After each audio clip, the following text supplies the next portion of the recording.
Si votre entreprise propose une installation de pompe à chaleur, cette vidéo est faite pour vous. Dans cette vidéo, nous allons voir ensemble comment est-ce que je suis parvenu à aider un client à obtenir des chantiers pour la PAC via la publicité sur Facebook.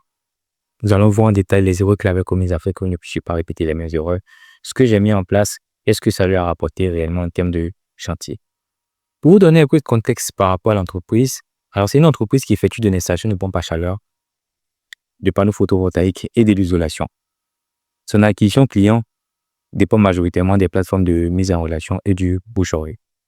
Et vu qu'ils avaient entendu parler du potentiel, on va dire, que Facebook pouvait leur apporter en termes de nombre de leads, ils avaient vu même essayer d'effectuer la publicité en interne sans véritable succès. Et c'est une entreprise qui est également implantée en Île-de-France. Donc, voici à peu près dire le contexte dans lequel se trouvait l'entreprise avant de rentrer en contact avec moi. Pour ce qui est des points faibles, il n'avait pas de processus interne pour traiter rapidement les leads. Qu'est-ce que je veux dire par là?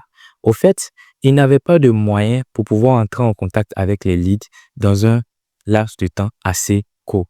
Il pouvait passer des heures avant la première prise de contact avec le lead. Et donc, plus vous allez perdre du temps à entrer en contact avec le lead, moins vous aurez de chances de parvenir à obtenir des rendez-vous avec ces leads. Ensuite, il redirigeait directement les prospects vers le site Internet. Ça, c'est une chose que je n'aime pas. Pourquoi? Parce que le site Internet, et encore même, il faut savoir le faire, il faut savoir rediriger les leads sur la bonne page. Parce que quand vous allez rediriger le prospect sur votre site Internet, il peut aller faire autre chose que ce que vous lui demandez d'effectuer en fait. C'est-à-dire, il peut aller visiter vos différentes pages et à force de visiter ces pages, il peut finir par quitter votre site Internet sans avoir réalisé ce que vous lui avez demandé. Ou bien même, il peut arriver que une fois arrivé sur votre site, il puisse tomber sur un élément qui le fasse douter. Et donc, il va quitter votre site Internet sans réellement faire ce que vous lui avez demandé. Et donc, moi, c'est quelque chose que je n'aime pas trop.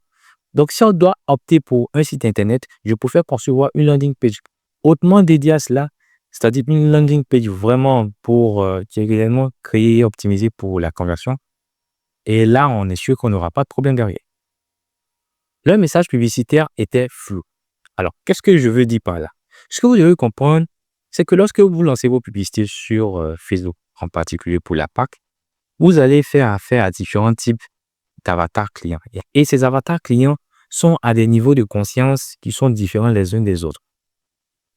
Je vais essayer de parler de 3 principaux pour que vous puissiez voir à peu près ce que je veux dire. Alors, il y a des personnes qui n'ont jamais entendu parler de la PAC. Ça, soyons francs.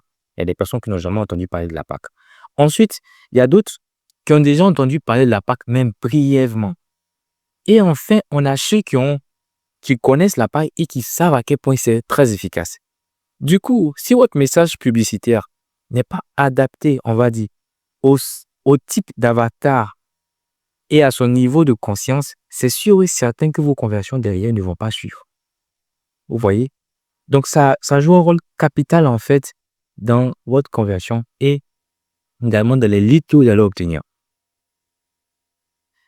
Enfin, ils utilisaient des images. Pour ce qui est des images, je n'ai pas trop de problème avec ça, mais il faut savoir les utiliser.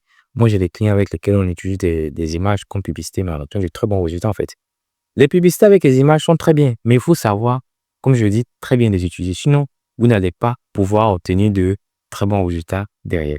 Donc ça, c'est les points qu'il faut absolument chercher à réaliser. Encore même, il faut pouvoir créer plusieurs images, tester pour pouvoir voir, on va dire, l'angle et le concept qui va marcher le mieux parce qu'il y a différents types de concepts. Hein. On va pas se mentir. Au niveau des publicités, il y a différents types de formats.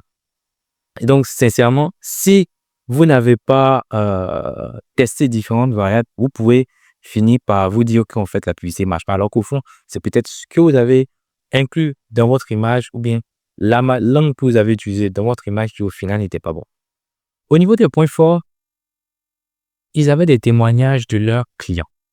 Alors, ça, c'est quelque chose que je recommande vivement à mes clients d'abord, sincèrement. C'est-à-dire, lorsque vous finissez une prestation en particulier, vous avez fini votre chantier et que votre client est satisfait, demandez-lui un témoignage. Même si c'est vrai que vous avez des chances de ne pas obtenir des témoignages directement, mais en général, le client qui est vraiment satisfait et qui a vraiment apprécié ce que vous avez effectué comme travail, vous avez beaucoup de chances d'obtenir un témoignage de sa part, un témoignage vidéo bien évidemment. Aujourd'hui, dans le secteur de la PAC, où on va dire il y a beaucoup d'acteurs, si vous voulez sortir vraiment du lot, avoir les témoignages de vos clients en vidéo, ça joue un rôle capital. Vraiment, ça joue un rôle capital. Vous pouvez ne pas avoir de témoignages vidéo, avoir des avis Google, ça passe. Mais c'est pas aussi puissant qu'avoir les témoignages vidéo. Et donc, ça aussi, si à votre niveau, vous pouvez commencer à en avoir, ça va vraiment vous aider dans votre acquisition client. Je peux vous l'assurer. Ils avaient également des photos et vidéos de leur précédent chantier. Ça, c'est tout à fait normal. Mais aujourd'hui encore, je rencontre des artisans et des entreprises qui euh, peinent encore à prendre des photos de leur chantier, de leur réalisation. Ça, c'est pas normal. Ça, franchement, je trouve que ce n'est pas du tout normal. C'est-à-dire, vous avez réalisé un travail, même si vous ne postez pas sur vos réseaux sociaux, parce que l'idéal serait été de faire quoi? C'est-à-dire, vous finissez un chantier, vous avez le témoignage de votre client, vous prenez des photos et vidéos du chantier et vous postez ça sur vos réseaux. Instagram, Facebook, peu importe que ce soit sur LinkedIn, etc. Mais c'est incroyable en fait. Ou bien même si vous n'avez pas le temps, parce qu'il y en a qui te disent qu'ils n'ont pas le temps de faire tout ça. Si vous n'avez pas le temps de poster, on va dire, les photos et vidéos de vos précédents chantiers, vous pouvez les conserver au moins dans un Google Drive. Ça pourra vous servir plus tard en fait. Voilà, ça pourra vous servir plus tard. Mais il faudrait tout le temps chercher à au moins un chantier sur 3 ou un chantier sur 2 à prendre des photos et vidéos. Sincèrement, ça va vraiment vous aider. Ensuite, pour ce qui est de leur zone d'intervention, elle était assez vaste parce qu'ils sont implantés en Île-de-France. Donc, ils intervenaient dans toute l'Île-de-France. Et en plus de cela, ils intervenaient dans toute la zone H1. Donc, je pense que vous comprenez avec moi en fait que leur zone d'intervention était vraiment très, très, très large. Et enfin, ils avaient un site internet et une fiche Google My Business. Alors, qu'est-ce qui a été réalisé concrètement? Alors, on a mis en place déjà dans un premier temps un CRM et des automatisations. Donc, on a mis en place un CRM entièrement dédié et des automatisations.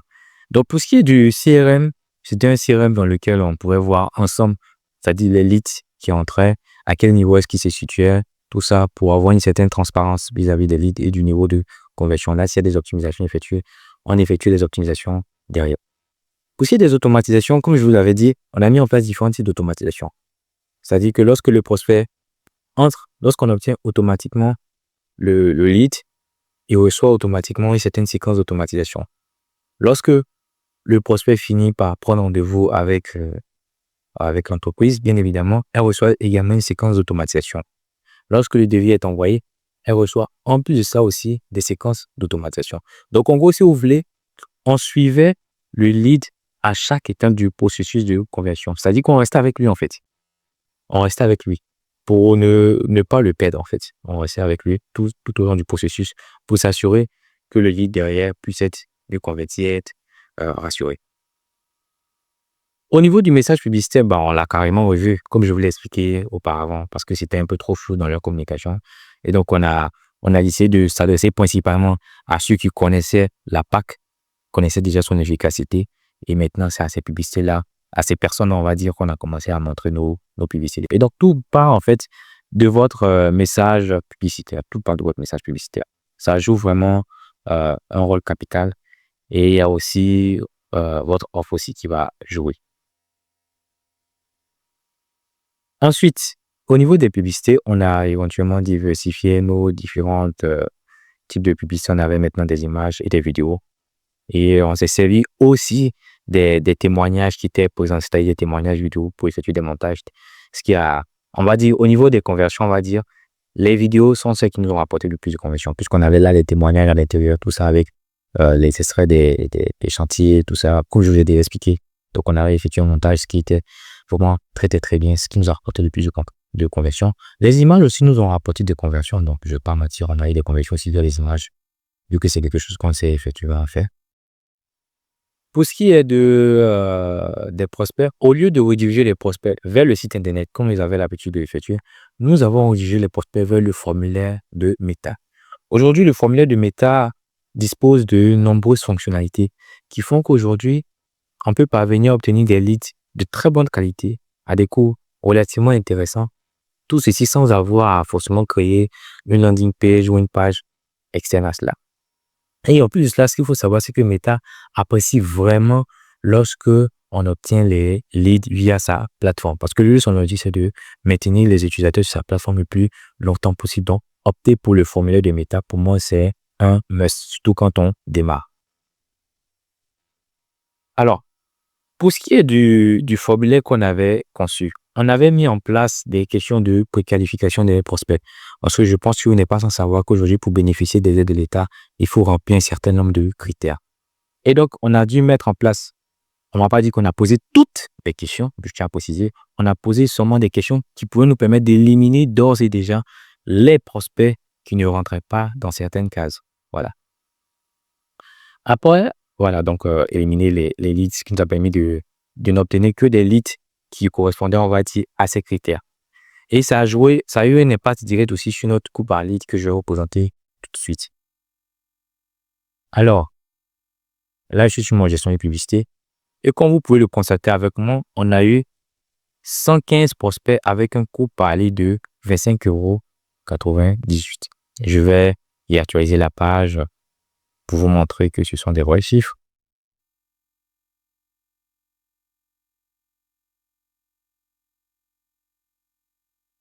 Voilà, donc comme je le disais, on a eu 115 prospects avec un coût par lead de 25 €. Certains diront que notre coût par lead est élevé, d'autres diront que notre coût par lead est faible.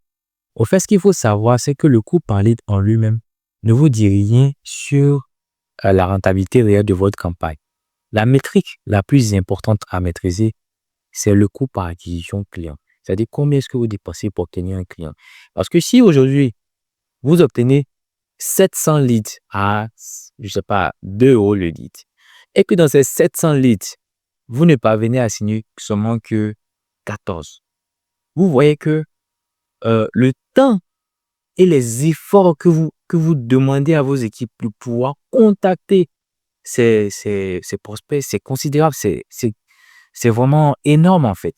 Par rapport à quelqu'un qui peut-être génère, je ne sais pas, 10 leads et dans ces 10 leads parvient à closer 2.